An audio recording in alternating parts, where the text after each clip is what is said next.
This is the Unsweetened Truth with Kristen Pucci, where we talk about everything but don't sugarcoat anything. Welcome back to the Unsweetened Truth Podcast with Kristen Pucci. I'm your host, Kristen Pucci, and on today's episode, we're just having me again because we love a solo pod, and you guys seem to also be loving the solo pods. And on today's episode, for everyone who's been following us on social media, we have just announced and relaunched our company with a brand new name and brand new branding. And we are now formally called KRAE Creative Talent. We were once known as KRAE Consulting. So now we are known publicly as KRAE Creative Talent. So this is a really big project that we were working on. And for today's podcast, I'm going to break down the whys and the hows and the whats and the whole history as to why we rebranded. So stick around. All right. So our friend Jean has made me a list of questions about the podcast, Rebrand. We also did actually get a couple questions from other people, so I'll see if I can remember them off the top of my brain about the podcast, or I'm sorry, not about the podcast, about the Rebrand. And overall, I think we'll just go back and start at the beginning of just what inspired the whole rebrand. And it's funny, Carol and I were just talking. I feel like I don't really remember. I feel like I've been working on it for so long that I don't really remember exactly what prompted the rebrand originally. I feel like what happened was we got to such a place of uncomfortability in our current brand that things weren't making sense anymore. What I was selling didn't make sense anymore. Who I was selling to, I feel like couldn't really necessarily grasp. And things were just confusing. And I always said this statement of we're wearing clothes that are 6 sizes too small. And I think that's exactly where it got to, is I just got so uncomfortable. Our clothes were just so itchy and tight and whatever that I was like, all right, we're doing this. And so how I started it was I actually contracted another creative agency, which was a move that I'm very thankful of. And they did a really, really great job. It was out of Lancaster. And I didn't so much, and I think I said this to them when I first started, I didn't so much need help on the actual visual part, but I needed a lot of help on the strategy. And the reason why I felt like I needed enough in the strategy is I would like to consider myself a pretty self-aware individual. And what I was recognizing and what I know about myself is that I will overthink, I will rabbit hole, I will spiral. And when I am working on my child, in a sense, right? KRAE is my child. I knew I was going to have blind spots. I knew I was going to make emotional decisions, or I was going to get really stuck. I knew I was just going to get stuck. So I needed someone to just sit across the table for me, which is exactly what we did for however many 90-minute sessions. And we just talked about, where are you headed? Where are you going? Let's break down the current company. And they asked me the best questions. It was literally such a rewarding experience. And they asked me the best questions that I could have asked, even that I don't even think I would have known to ask myself, just about, where are we headed? What are we going? What are your favorite things that you want to do? And where I struggled, and maybe this is where it kind of navigated some of this, is we felt that we had to split the company apart. As many of you, I think, know, we have 2 sides of the business, which is creative side and the talent side. That's why it's called KRAE Creative and Talent. And on the creative side, that's been around since the beginning. This social media side of things, graphic design, this ghostwriting, storytelling, video work, that's been around since the beginning of the company. But the talent part has been around for about 3.5 years. So the company's about 5 years old. Talent's been around for about 3.5. And the talent part was newer. And so we were kind of, I'd worked specifically, with Carolyn on a lot of the design and the messaging because that didn't even exist. So we kind of had to form into that under KRAE. And we got to a place that we're like, okay, those play together, but then I also want to do some stuff as just Kristen Pucci. How are these things all going to fit together? Do you keep them as one company? Do you separate them into 2 separate companies? That's where we sat, and we really had this strategy. So what we decided is that we decided to keep the companies together. It made sense because most talent clients need creative services, and most of a lot of the creative companies, as they get to a certain period of time, sometimes they need talent services as well. And I dabble in both. Carolyn and Gina typically work mostly in the creative side. They definitely help with, if we have user-generated content or certain things going on with our influencers or our talent people, if they have to be involved in that, they will, and marketing things for them. But I typically am managing a majority of the talent with Steve. And Steve is my dad for anybody. Well, he's already been on the podcast, so you should know who he is. But if you don't, he's my dad, but he's our CFO, COO.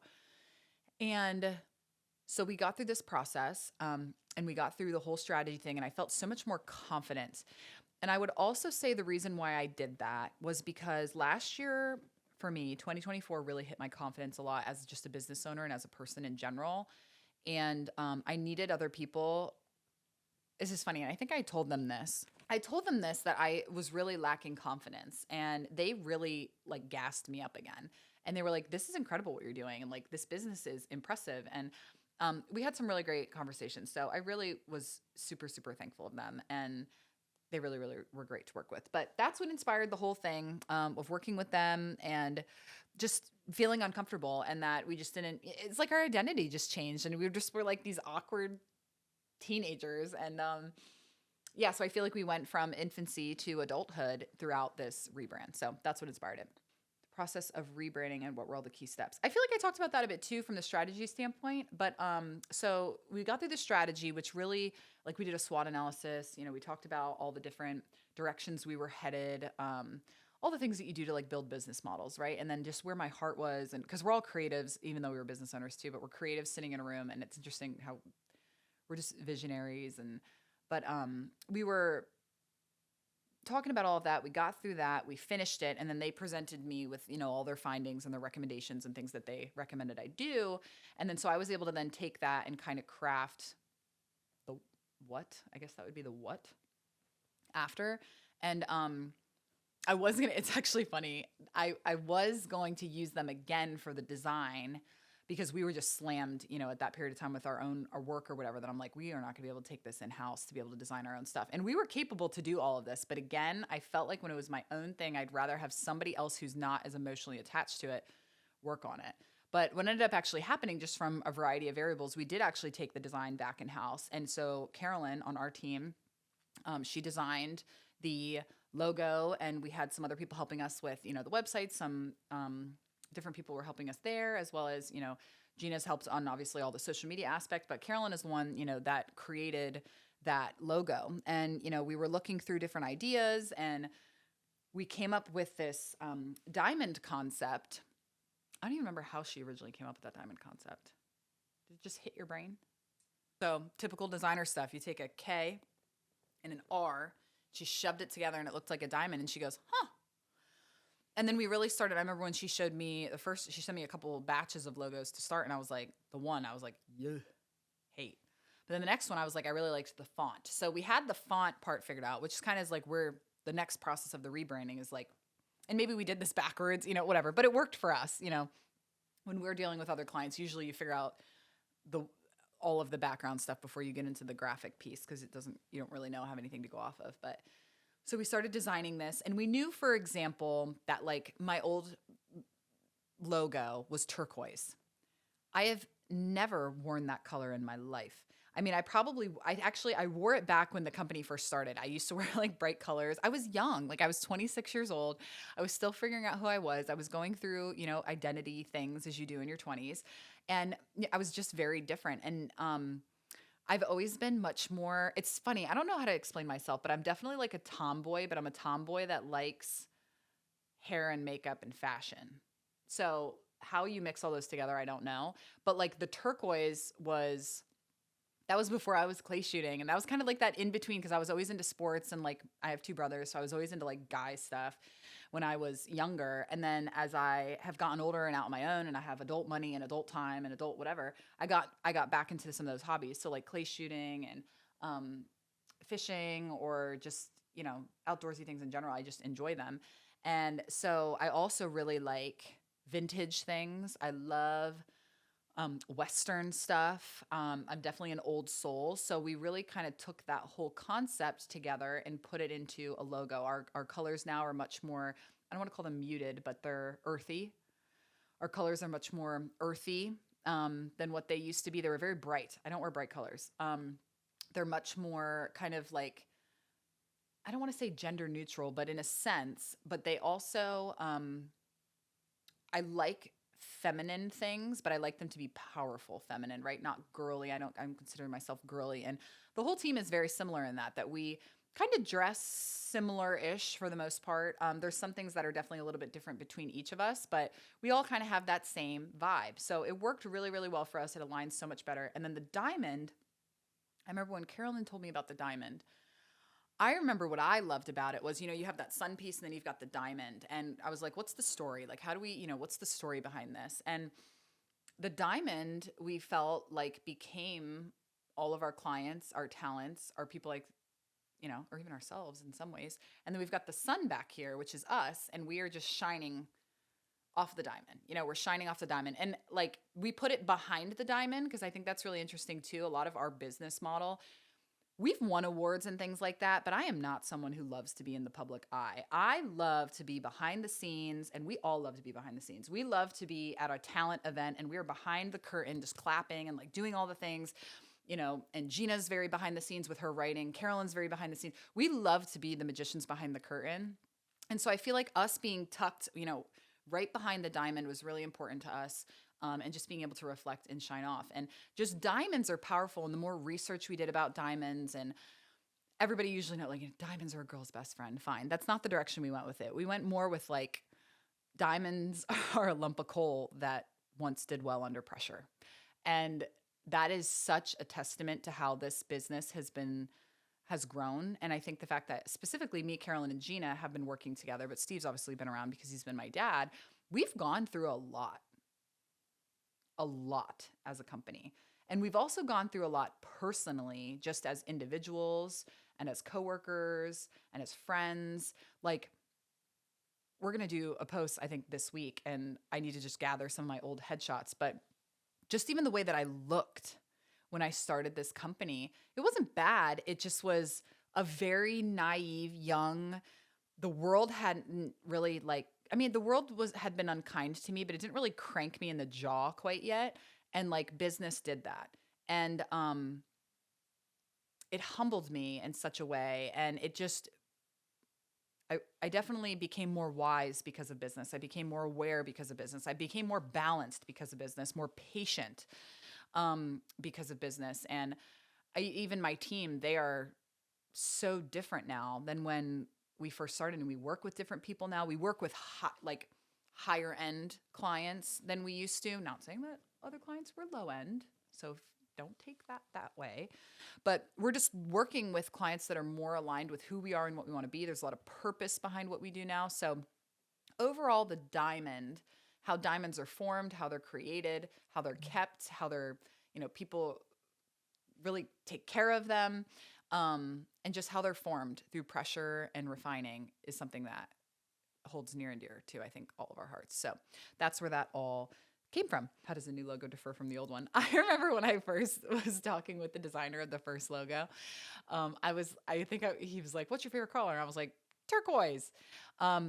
Which at the time, like, I think it's funny, the color actual of turquoise and then what actually turquoise looks like those things are completely different, right? Because like, I think at the time, if I can remember, I've always loved like Native American jewelry. My dad, for a couple years for my birthday, like I remember he bought me this really big ring, and I still have it. It's one of my favorite rings. And this was back when we lived in New Hampshire. He took me to this Native American shop, and he got me this really big ring, and it was an expensive ring. I think it was from my birthday. And I just loved it. I've always loved like true, authentic Native American turquoise jewelry. So when I said turquoise, that's what I was thinking. But I get that you have to utilize turquoise as a different color through branding. But so I remember that. And then I remember my slogan was bold, transparent results. So we just went from a bold K to a transparent E. And that was it. That was it. It didn't have anything to do with any of our services. It didn't have any, but like, I'm thankful that I didn't spend all the time, nor did I need to, that I spent on this one, because the business didn't exist yet. It didn't matter really. And I think a lot of people do get really hung up on that in the beginning process. And some people don't even start because they get so worried about, this or that, or am I picking the right thing? Is it the right name? Is it the right color? Is it the right? It's like, at the end of the day, I was just like, I like turquoise, bold to transparent. And the size of the logo is bold font and good. Let's roll with it. That's as quick as it was. So they differ very much so. And I think they shine really true to who I was then and who we were then and who we are now. So very, very different than they were before.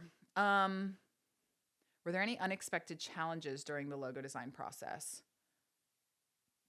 I think the hardest one was the messaging, because when you're like, we have always grown so fast and we've changed so fast, and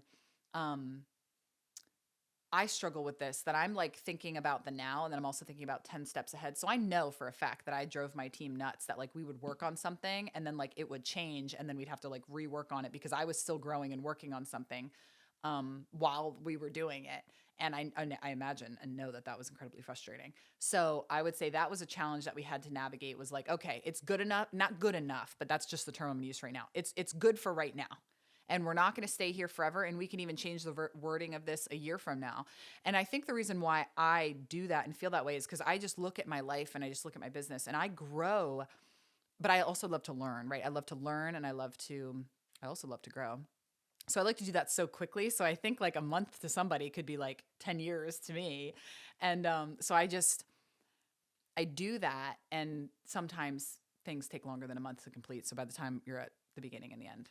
So they really did a great job as to kind of like reining me in and going, okay, we need an answer on this now and whatever. So it really helped our team dynamic too, that like I needed to be led. And sometimes as well, even though I am usually the leader, I appreciate that they took the initiative to lead and held me accountable and go, okay, you need to make a decision on this now. And then I did. So they really killed it with that. Just time too. And then like trying to pick the right time to announce something. We had an original date that was completely different. And I think just life gets in the way. Life gets in the way, business gets in the way. And if there are any other, maybe I don't think I'm alone in this, but maybe I am. Your clients get in the way. Like you put yourself last. And we didn't abandon ourselves, but we're definitely like, if we have another branding project for someone else or whatever, that's how you stay alive. So it's like our stuff, continued to get pushed, but I'm really proud that we picked a date, we stuck to it, we hit it. And it really went flawlessly. We really did a great job in regards to re-announcing it and putting it out there. So I was really happy about that. Was there a specific moment where you doubted the rebrand, and how did you overcome it? Yes. There was times that I was like, why did I even spend money on this? Why did I even was it really even that, like, did we even need to do this? Because it's a big project to do all of that, guys. It's a huge project. And then part of me is like, did I even need to spend all this money on this? Did I need to spend all this time on this? Could I have done this simpler? Could I have done this easier? There's a lot of what ifs that you ask yourself. And I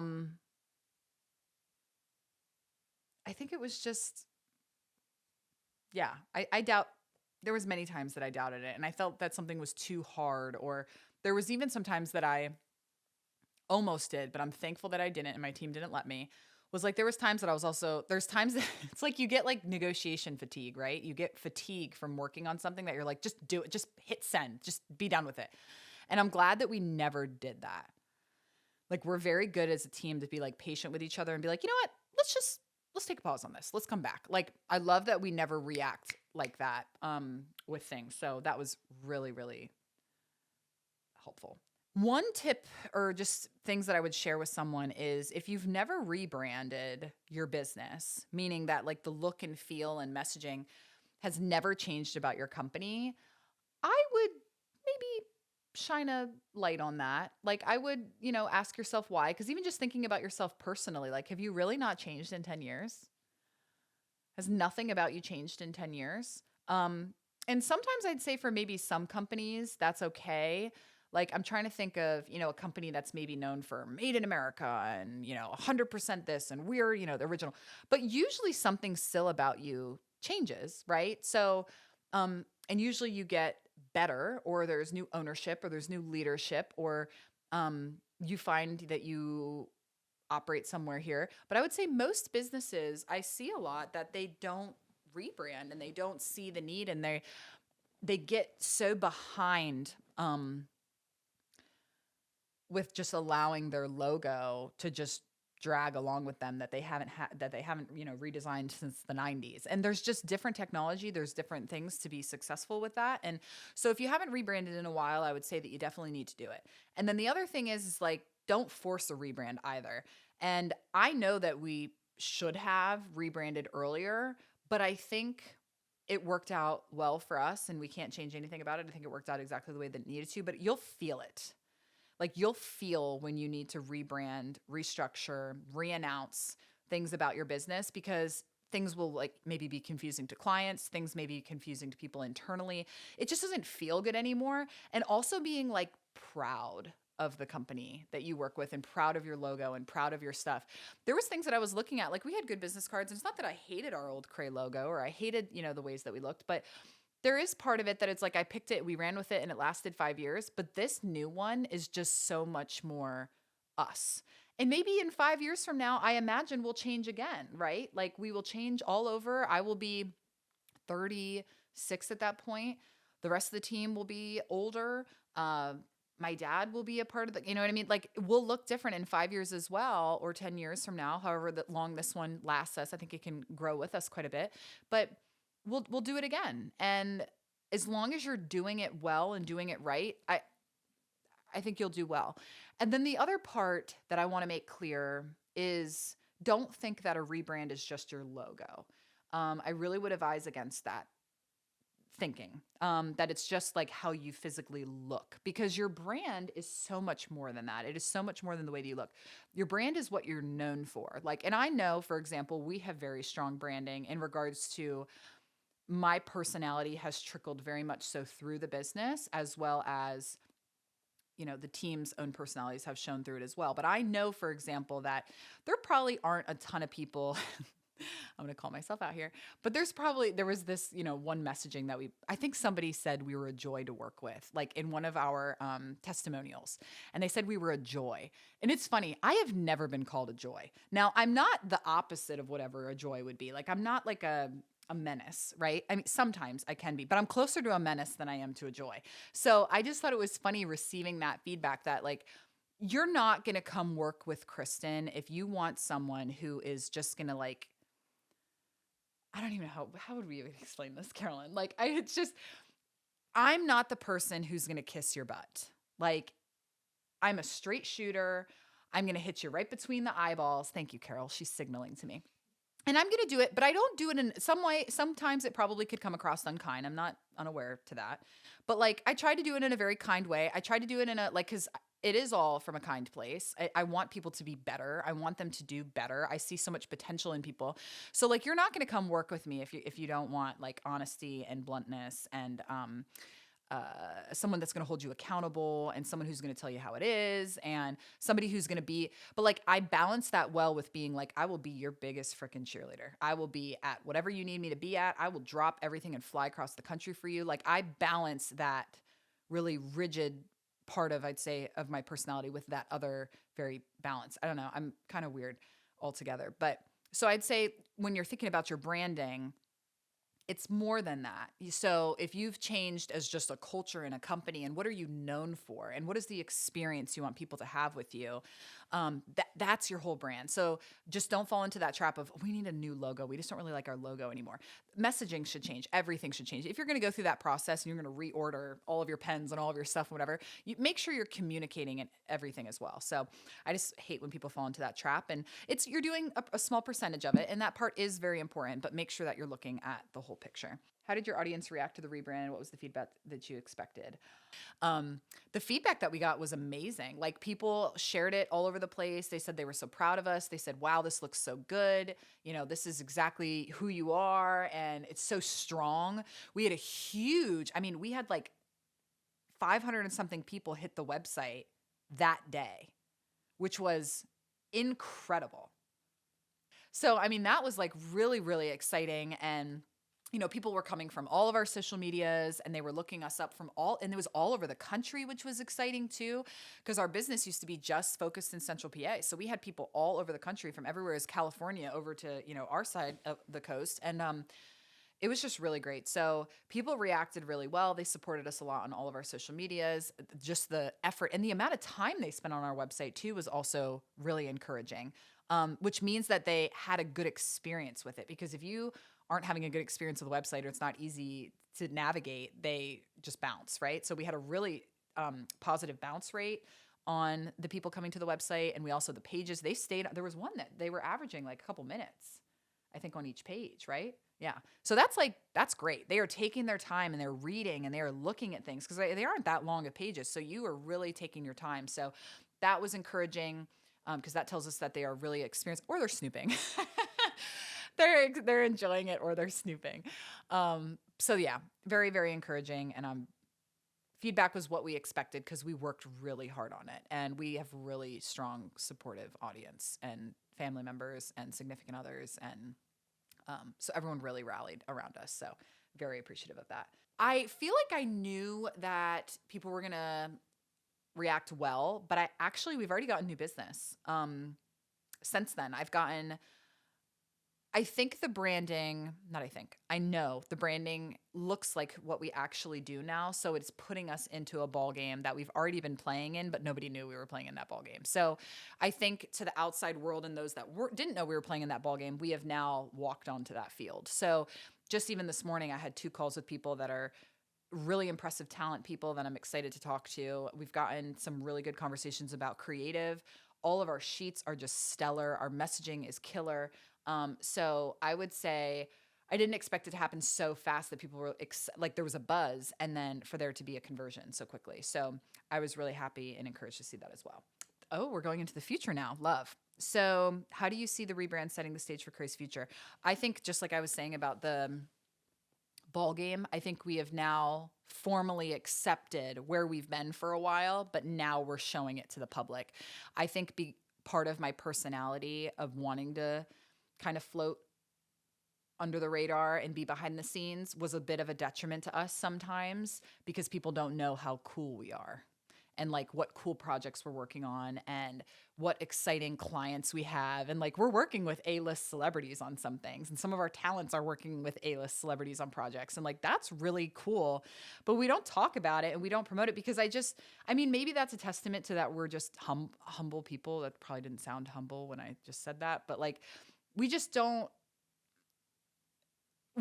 really are focused on doing good work for good people. And that's our purpose. We don't care if they're an A-list celebrity or someone who just started singing at a local bar and they want to make it to Hollywood. Like it doesn't matter. And we love working with the small business and we love working with the international brand. Like we love working with all of them and they are all equally important to us.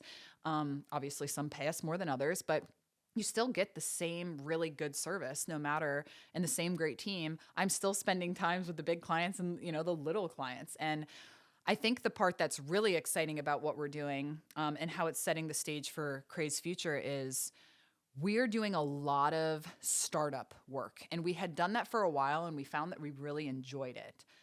That and the ghostwriting, those 2 things have just blown up and we love it, love it, love it. So if there's things that you are like, oh, okay, what's changed the most about KRAE and kind of the services are these 2 things.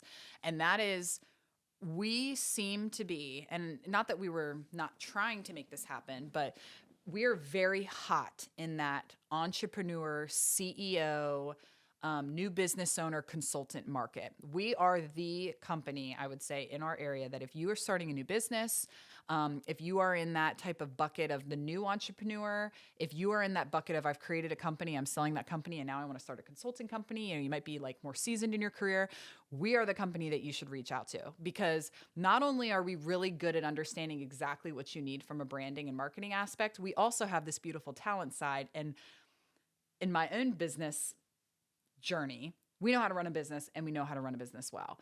And we have a team that is very good at that. And even though it's just us 4, we have like a team of like 30 support staff in a sense, that they are not employees of the company, but whether it's a subcontractor or just supportive professionals, we're powerful. And we know a lot of people and I make sure to do things right.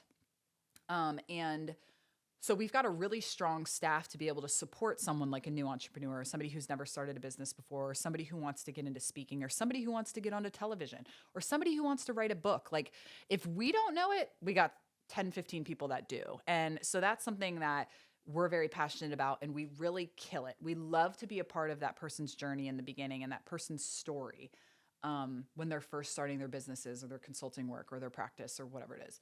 And then the other piece is obviously that ghostwriting. We have found throughout our time in business that I might shoot myself in the foot when I say this, but anybody can post something to social media. Like the actual physical act of posting something on social media, anyone can do. And that's where we started years ago, is that I would post anything, we would make anything. You know, Gina and I would write posts that were just kind of blah, but we got to get it up because they, you know, clients need 2-3 posts a week. And we're shifting to a place that it's like, I will be the first to admit that anyone can do that. And we are better than that now. And it's not saying that there isn't a purpose for that, because that is important. Someone has to physically sit there and actively post. However, I would say where our business was like, a lot of it was just 80% necessity and like 20% I could just kind of like utilize my strategy mind. We're moving into a place that it's like 80% strategy, 20% just functional productivity, which I really, really love. And I'm proud of that. And it keeps things exciting. It challenges us. So we aren't the right group of people. If you just want someone, if you want to tell me to do something and then I just go do it, don't call me. We aren't the people for that. That's not even a part of my own personality. Like, you're not going to just tell me to do that. I'll go, okay. And I blindly do something. I've never been that person. And I'm definitely not that person in business, because that's the area that I am literally the most confident in my entire life, is in my professional world. But if you're someone who you're like, I want you to challenge me. I want you to do what's best. I want you to tell me if it's right or it's wrong. I want to tell me if you would do it. Kristen, I want you to tell me if you only had, $50,000 to spend, what would you spend? I want you to tell me if you only had $5,000 to spend, what would you spend? I want you to tell me if you only have $500, which I don't know what I would do in that circumstance, but I would probably still advise you and I would help you. I love to solve problems and I love to do strategy. So that's a lot of how our business has changed. And that's where the future of us is heading, is we love that work. We love that strategy work. And that will get us with people that are like us too, which we really, really enjoy. Any upcoming projects or goals that Rebrand is helping you achieve? A lot of cool talent stuff. A lot of really cool talent projects that I'm excited about. And I have actually got 2 talents that are potentially like merging into doing collaborations. So those are going to be cool. Yeah, I'm just really excited about that. How do you plan to keep the brand fresh and relevant over time? We'll just keep up with messaging. Like even when I was talking about this with my, coach, and you just figure out what you like to do over time. So our messaging might be really, really good for where we are right now, but come next year, we might be like, oh, we don't really like working with these types of people. Get rid of that. Like, for example, it might be like a nonprofit, and we work for a lot of nonprofits and we really like that work. But let's say a year from now, we just find that, hey, nonprofits aren't for us. We'll change that messaging. So I think we naturally, because we're creatives and we think digitally, we will keep that rebrand fresh. And if things work for us, they work for us. If they don't, they don't. But we really like to stay ahead of things, and we're always keeping up with trends. So I'm not super worried about that. And I'm really proud of how we handled it. So I'm not super concerned for when we need to rebrand again in the future, and what would maybe be the catalyst to make that happen. So, because we really killed it this time around. So I wouldn't be nervous. If you could describe the rebranding journey in 3 words, what would they be?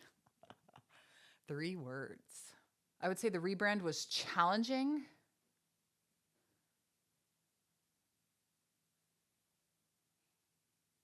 It's not really one word, but it's like fresh start. Is there a good word for like fresh start? Reinvent. No, it's not even reinventing. It's just like a